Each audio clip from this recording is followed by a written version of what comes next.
Fala, meus queridos otakus, como vocês estão? Espero que estejam maravilhosamente bem. Sejam bem-vindos ao canal do Overdrive Anime. Finalmente estamos aí, Dandadan saiu. Vou trazer os episódios 10 e 11 do anime, né? Já que eu não trouxe o episódio 10, vamos trazer aí o combo geral, né? Que é uma continuação do outro, né? O 10 e o 11 de Dandadan, e eu vou te falar aí o que aconteceu. O retorno de Chiquititas, o amigo de infância da Momo aí chegando na parada, novos mistérios acontecendo, mas pelo menos no episódio aí 11 foi mais a parte do triângulo amoroso, um quadrado amoroso, podemos dizer assim, né? Era a Aira, agora também chegou o Didi aí na parada. Mas vamos ver bastante aí o que aconteceu nesses dois episódios. Vou falar sobre algumas diferenças, que foram poucas, tá, gente? Esses dois episódios voltou à normalidade de Dandadan. Depois do episódio 9 ali, que a gente tivemos um susto ali com a animação, aqui melhorou, né? No episódio 10 e 11. E também eu vou falar um pouquinho sobre como será o episódio 12, tá? Pelo menos do arco do Didi. Que não vai dar aí para adaptar tudo, né? Eu vou falar mais aí sobre como que será esse arco final do Didi aí, que é o primeiro arco gigante que nós tivemos aí de Dandadan. Mas segura aí que logo mais eu vou falar sobre as possibilidades aí do episódio 12. Beleza, gente? Fica comigo que esse vídeo tá muito bom. Mas antes de começar o vídeo, peço que você se inscreva, caso não esteja inscrito. Verifique se está inscrito no canal, caso não, se inscreva. Aquele famoso triplo C, curta, comente, compartilhe este vídeo para que o canal continue a crescer, continue ganhando engajamento e alcançar mais pessoas. Beleza, pessoal? Dito isto, bora pro vídeo. O episódio 10 de Dandadan começa depois que todo mundo na escola viu os três peladaços ali. Eles foram até a enfermaria e a enfermeira acaba ajudando eles lá a arranjar uma roupa, né, para que eles pudessem se vestir.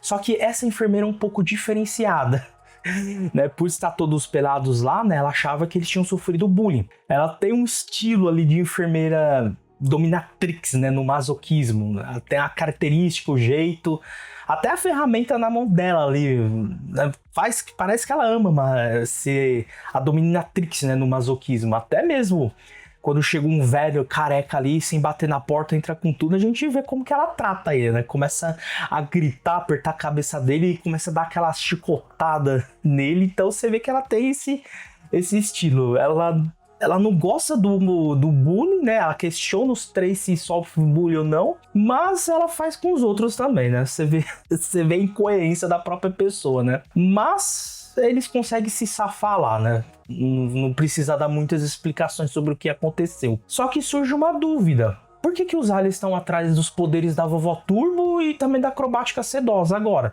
Como eles já viram a Aira com poder... A Aira, né? Com o poder da acrobática sedosa, então ela também tá correndo perigo. Virou alvo junto com o Okaru. E eles também mostram uma dúvida, porque eles, com a tecnologia que possuem, no caso os aliens, não invadem a Terra logo e simplesmente só ficam indo atrás dos dois ali, já que eles têm tecnologia e poder para isso. E aqui o Okaru, ele dá uma explicação meio doidona ali, mas dá uma explicação pelo menos, que os yokais, eles estão servindo como um escudo da Terra, eles estão servindo como uma proteção não só para o Japão, mas os yokais, os demônios, sobre os folclores do mundo todo, que existem em outros países, serve como uma barreira na Terra para impedir a invasão alienígena. Até mesmo eles sendo poderosos, eles tendo uma tecnologia incrível, mas eles não conseguem vencer os yokais da Terra.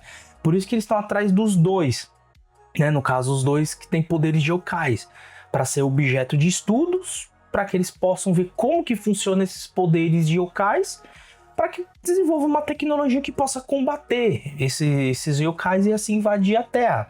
Pelo menos isso aqui foi a explicação doidona do Okaru, né? E claro, ninguém entendeu absolutamente nada quando ele explicou ali. E depois que as amigas da Aira levaram ela embora, né, da enfermaria, fica só os dois ali, o Okaru e a Momo. E finalmente ele consegue ali se explicar pra Momo o que aconteceu naquela hora que ela pegou ele com a Aira agarrados, né? E finalmente ele explica.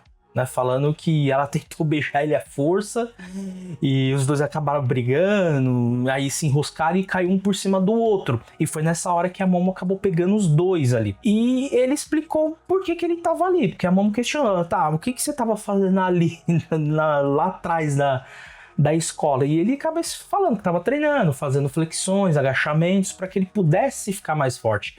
Ele queria fazer escondido da Momo, para que ele ficasse mais forte sem ela saber. Aí quando ele chegasse uma hora para demonstrar os poderes dele, ele fizesse surpresa e parecesse legal pra Momo, né? Ele fala, sou homem, né? Eu queria fazer essa surpresa pra você, para que você achasse eu legal, né? Essa foi a justificativa dele. E foi uma cena fofa dos dois juntos, né? Um olhando pro outro ali, os dois se corando. A gente vê que aos poucos a Momo tá ficando mais ligada no cara, né? Tá gostando dele. É mais do que evidente isso, né? Que ela tá gostando dele. E depois vai ficar mais evidente que o cara também tá começando a olhar diferente pra Momo. Porque até agora ele só fala, não, é minha amiga. Mas aos poucos vai olhar diferente. E os seguidores da Aira, que já estavam jogando toda a culpa, fazendo ela parecer praticamente pelada ali, né? Ele tava jogando a culpa na Momo, né? Por fazer a Aira aparecer pelada. E aqui a gente vê uma evolução da própria personagem, porque no caso ela acabou revelando que os rumores né, no caso que tinham da Momo, eram falsos, e ela que tinha criado e espalhado esses rumores. Então a gente vê uma evolução da própria personagem aqui, do caráter dela, né, trazendo essa responsabilidade para ela e não de ficar jogando a culpa em cima dos outros, né? E a gente vê também um senso de meio que justiça dela, né, de não ficar culpando a Momo, né? Apesar que ela não se dá bem com a Momo, mas ela também é justa com a Momo, né? Ela não vai fazer mais essas coisas com a Momo por trás das costas dela, né? Enquanto a Momo e a Aira tava tendo as duas conversas, né? As duas tentando se acertar lá, porque as duas não conseguem ser sinceras uma com a outra, né? Esse momento acaba sendo interrompido, né? Quem que aparece? O Chiquititas. E ainda tá vivo e tá todo coberto com um líquido branco bem estranho, viu? Do todo branco lá coberto, mas não consegue fazer muita coisa, né? Que ele acaba desmaiando. Eles levam, né, o Chiquititas para casa da Momo para fazer o tratamento dele, os primeiros socorros, já que eles estavam extremamente feridos. E o Chiquititas, ele acaba falando depois por que atacou eles, né? Porque ele tava precisando, porque ele estava com os serpoianos, né? Ele fala que precisava de dinheiro para o tratamento do filho dele, já que o filho dele tem uma doença muito séria, que é a perda do sangue através da urina e também das fezes, e a esposa dele tinha morrido dessa mesma doença. Então ele precisava de dinheiro para conseguir o tratamento do filho, para uma cura para o filho, já que é muito caro.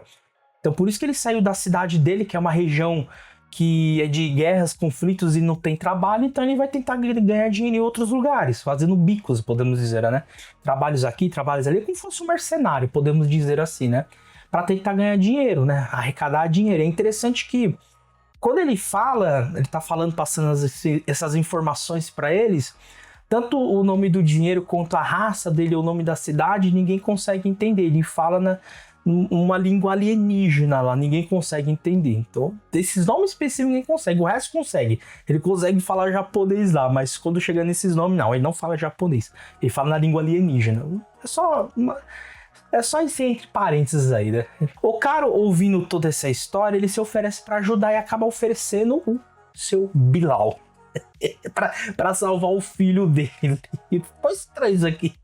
O meu Bilal vai salvar o seu filho. Ai, que delícia! Mas a Momo fala que não dá. Nem cogita isso, né? Como eles recuperariam o Bilal do Caro depois? Não dá nem pra considerar essa ideia. E olha, eu amo a avó da Momo, porque ela é simplesmente incrível, né? Quando ela foi falar com o Chiquititas que o sangue dele tem um cheiro fedido, né? E o cara acaba falando que isso é preconceito, que é politicamente correto, que não é politicamente correto, né? Ela pega e meio que manda se lascar com o politicamente correto. Eu amei a frase dela, né? Vai pro cacete com o seu politicamente correto. Eu amei a Seiko, velho. É muito boa. Eu gosto dessa personagem. E com o cheiro do sangue dele, a Seiko descobre que o sangue dele é branco. Tá, então todo aquele líquido branco que estava coberto no corpo dele era sangue. E o gosto dele, o cheiro, né? Acabou lembrando que é leite normal da Terra. Então meio que eles descobrem ali. Então o problema de Chiquititas acaba sendo resolvido facilmente e rapidamente, já que a avó da Momo acaba dando ali uma vaca por meio de um amigo fazendeiro dela, e ele poderia levar essa vaca pra ele, junto com ele, e pegar leite dela e transferir pro seu filho, tá? E finalmente aqui o anime mostra uma verdadeira abdução de alienígena, né? Acontecendo na nave alienígena dos Chiquititas, ele puxando a vaca pra dentro da nave. Foi uma verdadeira cena de abdução em tempo real, né? E o cara, filho, tava no paraíso vendo aquilo ali, né? E no final do episódio, pra apimentar mais as coisas aí, né? Chega um garoto na casa delas. O nome dele inicial, pelo menos, é Didi. E a avó da Momo acaba falando que esse garoto é o amigo de infância da Momo e o primeiro amor dela, né? E isso já acende, assim, um sinal de alerta no cara, né? O episódio terminou desse jeito, episódio 10. O cara já ficou ligado já, né? Só pra pimentar mais as coisas. Era a Aira, agora chegou o Didi, mais um. E o episódio 11 começa com a chegada do amigo de infância da Momo, né? O primeiro amor dela, o Didi. De início, o cara pensa que ele é um cara muito maneiro, tem um porte de atleta, o jeito que ele tá vestido, estilo esportivo. Então, só que quando ele pensa isso do Didi, né? Isso muda completamente, né? O Didi muda completamente de postura, mostrando ser um completo palhaço e pateta, né? Então, tipo, aquela imagem inicial que todo mundo teve dele acabou se quebrando em um instante. E a Seiko fala pra Momo que a partir daquele momento o Didi moraria junto com elas, né? Com o motivo de que os pais do Didi estarem internados, né? Então ele precisaria morar com elas. A Momo não acredita muito nessa explicação. Ela até mesmo duvida que poderia haver algo a mais nisso. Até porque o normal seria ele ir pra casa de algum parente próximo. E não pra casa delas. E depois o Didi começa, de fato, a contar o que aconteceu. Né? Ele conta, né, pra Momo o motivo dele ir morar com elas. Ele falou que agora ele consegue enxergar espíritos. Quando ele se mudou junto com seus pais para uma casa nova, né, que é bem rural a zona lá onde ele mudou, com o tempo ele começou a ver coisas estranhas acontecendo na casa, começou a ficar de uma maneira muito estranha, como se algo estivesse errado, como se as coisas não estivessem normais. Ele começou a ter alucinações, a ver coisas, e ele começou a ver mais coisas, e quando ele contou para os pais dele, os pais não deram muita bola, até o momento que um espírito se revelou para ele, acabou se mostrando, e a partir daquele momento, a saúde dos pais deles começou a piorar. Então ele chamou alguns médiums espíritas famosos, né, para fazer exorcismo, mas não adiantou muita coisa, até porque, além de eles não conseguirem fazer o exorcismo, dos 5 médiums que ele chamou famosos, né, 3 acabaram morrendo de suicídio, né? Eles cometeram suicídio, ou seja, deixou o caso mais misterioso ainda. E como ele não conseguiu achar mais ninguém que fosse capaz de resolver aquele problema, como uma última recomendação que deram a ele foi a avó da Momo. Só que a Seiko fala que ela não vai fazer absolutamente nada, que os poderes dela só servem para a região onde ela vive. Então, quem vai resolver esses casos é a Momo. A Momo que vai ir lá resolver, se virar.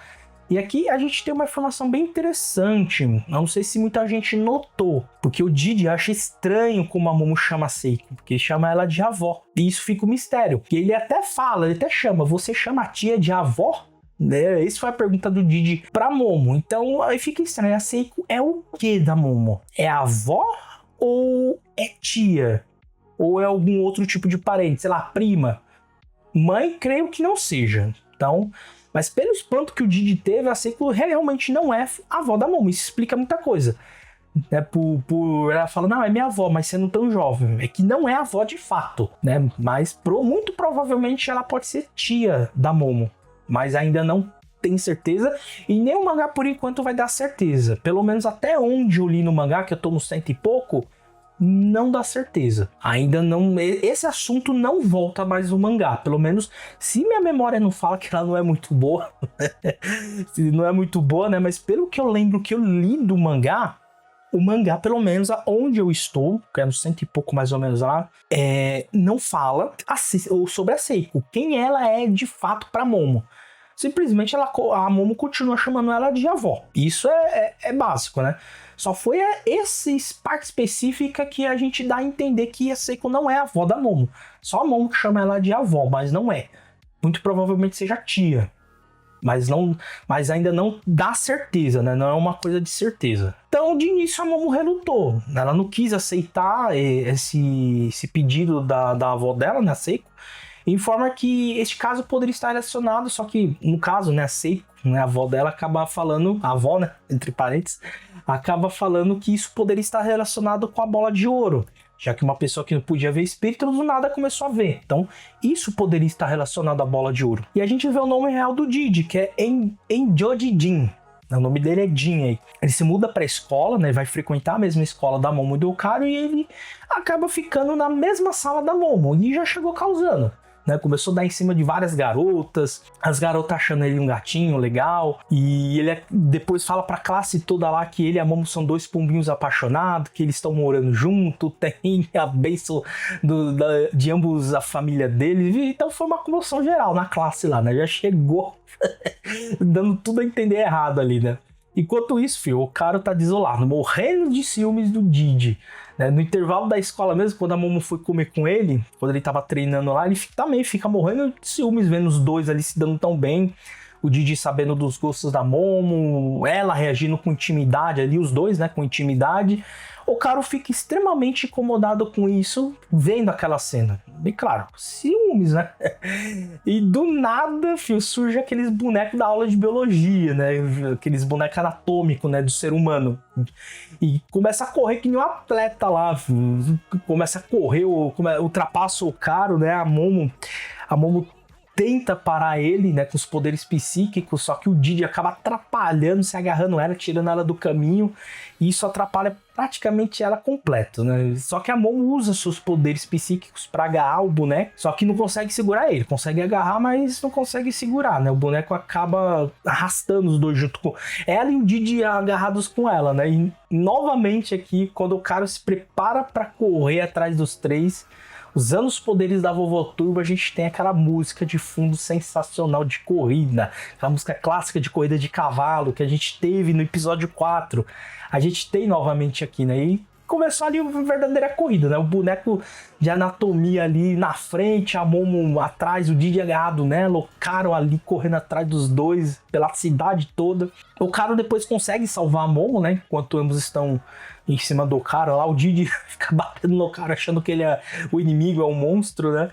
Mas o Momo e o Caro juntos, eles conseguem, de uma certa maneira, conseguem parar em uma cena lá, eles conseguem parar o boneco anatômico, só que ele é persistente, ele acaba se desmontando para fugir das mãos psíquicas da Momo e depois ele remonta automaticamente sozinho. Então, o nível de persistência dele é bem astronômico ali. E no final, eles acabam perdendo de vista o boneco anatômico, né? Só que a Momo conseguiu pegar o coração dele. Então, quando ele desmontou, né? A Momo pega e ela fica meio que batendo no coração dele ali, esmagando o coração. E através dos gritos de dor do boneco, eles conseguiram achar ele lá no ferro velho. E essa perseguição desse boneco anatômico foi para saber se ele tinha a bola dourada de Okaru. Porque quando ele passou por cima da Momo, ele viu algo ela viu, né, algo brilhando no meio das pernas dele. Então poderia ser a bola dourada de Okaru. Mas o episódio acaba terminando mostrando o motivo do boneco astronômico estar tanta pressa e também ter esse nível de determinação. E não desistir até chegar ao ferro velho. E o motivo foi por conta de um outro boneco de modelo anatômico feminino. Está no lixão do ferro velho.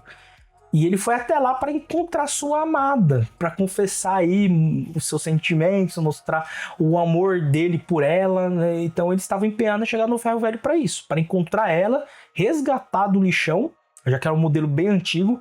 Ela foi jogada fora, né? E ele não aguentou essa separação dos dois, então ele foi correndo até ela para confessar o seu amor e nunca se separaria dela. E o cara vendo aquela cena dos dois modelos anatômicos declarando seu amor, ele acaba relembrando do momento que conheceu a Momo, como a vida dele mudou. Então, a partir daquele momento, ele acabou reafirmando sua determinação em relação a Momo. E o episódio acaba terminando dessa maneira. Termina dessa cena romântica entre bonecos anatômicos. Romântico, mas de um estilo estranho, né? Como Dan é, né? Ficou muito da hora. E olha, eu vou falar pra vocês sobre uma coisa, né? Sobre esse final aí. Sobre como o episódio termina. É bem interessante essa cena, porque apesar de tanto a Momo quanto o Okaru se encararem um ou outro como amigos, você percebe que a Momo ela já tem uma certa atração pelo Okaru. Ela sente ciúmes dele, enxerga ele de uma forma já romântica. Apesar de um não se confessar pro outro, e o Okaru é a mesma forma. Embora ele considere a Momo como uma primeira amiga, e por isso ele tem um carinho especial por ela, mas a forma como ele enxerga a Momo, não só de amiga, porque quando aparece outro garoto na escola ele fica incomodado, fica com ciúmes, né? Nesse episódio 11 ele percebeu em como a Momo mudou o mundo dele, onde ele vivia, porque ele vivia numa bolha, então com a amizade com a Momo, né, isso expandiu, ela acabou tirando ele da bolha dele, né? Então mudou bastante o estilo de vida dele. Ele acabou percebendo isso, vendo a determinação daquele modelo anatômico, né, em confessar seu amor um pelo outro, e ele faz essa relação dele com a Momo. Então isso deu mais determinação para ele, reafirmou mais sua convicção, né? Mesmo que ele não tenha percebido que o que ele sente pela Momo é paixão, né? Que ele tá apaixonado por ela, mesmo ele só encarando como uma amiga, mas as ações dizem ao contrário, né? Então ele não é só amigo dela, ele sente algo a mais por ela, né? Ele ainda não percebeu, mas o que ele sente é algo além de amizade. E isso é muito bom, porque aos poucos vai evoluir no relacionamento dos dois, embora demora bastante, né? Mas o romance não vai rolar agora, tá, gente?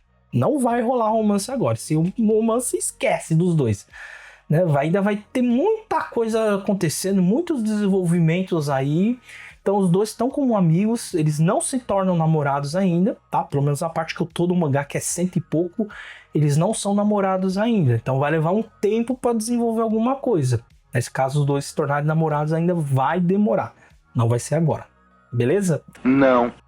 O que eu tenho para destacar mais desses episódios, gente? A cena de ação que foi pouca, né? Foi só o boneco correndo lá. Foi muito bom, tá? Eles conseguiram deixar bem bacana com a música de fundo. A animação foi ótima, tá? Novamente, como eu disse no começo, eu tô dizendo agora, no episódio 9 a animação foi podre. A maioria, tá? Não foi o episódio todo, não. O episódio foi muito bom, a cena de ação foi maravilhosa, só que teve várias cenas lá que o mangá ficou melhor e teve mais cenas, em quantidade eu estou falando, né? Mais cenas que teve animação ruim, principalmente o final. Durante o episódio também, teve várias cenas que ficou com a animação horrorosa. Então o episódio 9, se a gente for falar de qualidade de animação, o episódio 9 foi o que teve pior qualidade de animação. Superou o episódio 1. Só que no episódio 10 e 11 já normalizou. Tá? A animação foi muito boa. Não vi animação podre, tá bom? Tava ótima a animação, né? A única cena que teve movimentação lá, que foi a cena de ação, também ficou excelente. Então esse episódio 10 e 11 ficou maravilhoso. Os dois episódios. Ficou muito bom, tá? E a parte da adaptação ali foi... Assim, eles conseguiram adaptar bem o mangá. Não teve cortes, não teve... diferença, censura, não teve nada, tá? Eles, assim, adaptaram direitinho o que tá no mangá, tá? Sobre questão, melhorou, não. Adaptou igualzinho o que tá no mangá. Algumas cenas lá eles conseguiram dar um a mais ali, em questão de melhora, né? A cena da corrida lá com a música de fundo e tal, ficou melhor, obviamente, né? Mas ficou igualzinho no mangá, né? Eles só deram um a mais ali por conta da música de fundo. Sobre a adaptação, gente, tanto o episódio 10 quanto o episódio 11 adaptou 3 capítulos do mangá. O episódio 10 adaptou os capítulos, né? O restante do capítulo 25, o 26 e 27. E o episódio 11 adaptou os capítulos 28, 29 e 30. Então foram 3 capítulos cada um, tá? Sobre diferenças, gente, tem algumas, não muita, tá? Episódio 10 teve só uma diferença, que é uma diferença inicial da enfermeira. No anime, você vê que ela tinha parecido um chicote ali, um bastão, e tinha um chicote ali, como fosse aquelas coisas de masoquismo mesmo. Não sei o nome desse treco aí, né? Mas no mangá era dessa forma, um cacetete que ela tinha, não tinha esse negocinho na ponta não, era um cacetete mesmo, mini cacetete que ela tinha, né? Então, essa foi a diferença aí, né? E também mostrou mais a enfermeira, mas era um cacetete que ela tinha na mão ali. Não teve mais nada de diferença, não teve censura, alguma cena que eles acrescentaram extra do mangá, não. O resto tá tudo igualzinho, não cortaram nada também. No episódio 11, uma diferença que tivemos do anime, que deixou um ar de mistério, foi sobre o espírito do Didi, que ele viu na casa. No anime, deixou esse ar de mistério, não mostrou como que é esse espírito, só, né, foi um semblante ali, uns negócios em volta lá para não mostrar como que é o semblante do espírito. Então o anime deixou esse ar de mistério, não revelou. No mangá foi revelado. No mangá, como tá aí, o mangá mostrou de cara como que é esse espírito, que é dessa forma. Então eu gostei mais do anime nessa parte, porque ele não revelou de imediato como que é esse espírito. Ele deixou um mistério pra quem tá assistindo. E eu gostei disso. E só foi isso que teve diferença. A cena da perseguição do boneco anatômico ficou igualzinho o mangá, né? As cenas foram iguais, não teve cortes em acréscimo, mas o anime ficou melhor, né? Pela música de fundo, né? Algumas cenas ficarem melhores no anime, né? Mas nos 2 episódios não tivemos cortes nem censura, né? Não tivemos também uma melhora da cena significativa, como foi nos episódios passados também. Então, basicamente foi isso. Sobre o episódio 12, gente. Pro último episódio, o que nós temos? Até o episódio 11 adaptou até o capítulo 30. O episódio 12 provavelmente vai adaptar 4 capítulos do mangá. Depois dessa cena aí do capítulo 30 vai começar o arco do Didi, onde eles vão pra casa lá do Didi, vão pra região onde o Didi mora e tem todo acontecimento. Ali é o primeiro arco que a gente tem um arco gigante de Dandadan. Mais pra frente vai ter outros arcos gigantescos. Mas esse é o primeiro arco grande, porque vão ter 18 capítulos do mangá. Então não vai dar pra adaptar tudo isso no último episódio, o 12. Né, que Dandadan vai ser 12 episódios. Então vai acabar cortando no meio. E eu não gosto disso. Quando você tem um desenvolvimento do arco, tá correndo lá e pum, acabou a temporada. Aí até começar a segunda, que a gente vai ter a segunda temporada. Mas isso dá uma mornada, né? Dá uma quebra de expectativa. Eu particularmente não gosto, tá? Porque pelo que a gente vê na cena pós-crédito, né? Que é o preview do próximo episódio, tem a cena deles indo lá, que começa no capítulo 32, 31 ainda sobre os bonecos anatômicos, tal. 32 que tem o que eles vão pra lá, tá? Pra casa do Didi. Tem a cena da Momo aí na fonte termal. Essa cena da Momo na fonte termal é o capítulo 34 do mangá, gente. Então, muito provavelmente eles vão adaptar 4 capítulos aqui, tá? Acho que estourando, esticando mais do 5. Mas muito provavelmente 34. Então, o episódio 12 vai acabar ou no capítulo 34 ou no capítulo 35 do mangá. Muito provavelmente no capítulo 34. Só se eles adaptarem ali umas primeiras páginas do capítulo 35. Porque, fio, a cena dessa casa do Didi vai até o capítulo 49. Porque acontece muita coisa, não é rápido que tem lá. Demora. Tem muitos tipos de acontecimento ali. Então vai até o capítulo 49 do mangá. Então não tem como. Então, basicamente, de 18 capítulos do arco, o episódio 12 vai adaptar só 3. Só 3. De 18. Então vai sobrar 15 episódios. Se fosse o anime dessa primeira temporada fosse 15 episódios ou 16 episódios, você conseguiria adaptar o arco todo. E você fecharia ali com chave de ouro. Com o encerramento do arco do Didi. Isso seria incrível se eles fizessem isso, mas não fizeram. Infelizmente vão ser só 12 e vão adaptar bem o comecinho lá dos acontecimentos. Então a gente vai ter uma quebra ali do arco, né? Vai ter um corte ali. Claro, vai ter a segunda temporada pela cena, né?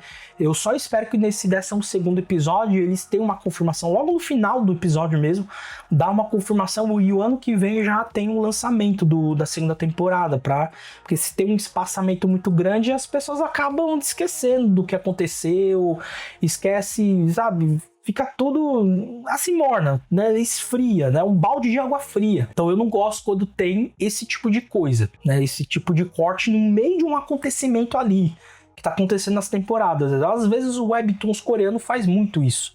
Isso é horrível, porque depois quando volta você nem lembra o que estava acontecendo. Aí você tem que reler de novo. Então eu espero que Dandadan não demore muito na segunda temporada. Mas de fato não vai ter adaptação total do arco do Didi, infelizmente.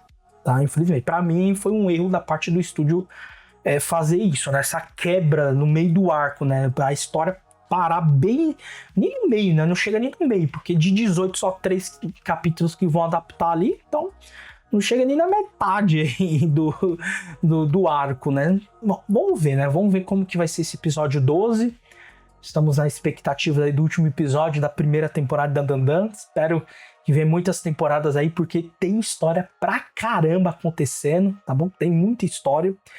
Mas é isso, gente. Esse é o vídeo, né? Espero que vocês tenham gostado. Deixe seus comentários o que vocês acharam, né? Como a gente já teve 11 episódios, então já dá pra ter uma ideia aí de de uma opinião geral do anime. Então, comente o que vocês acharam do anime de Dandadan como um todo.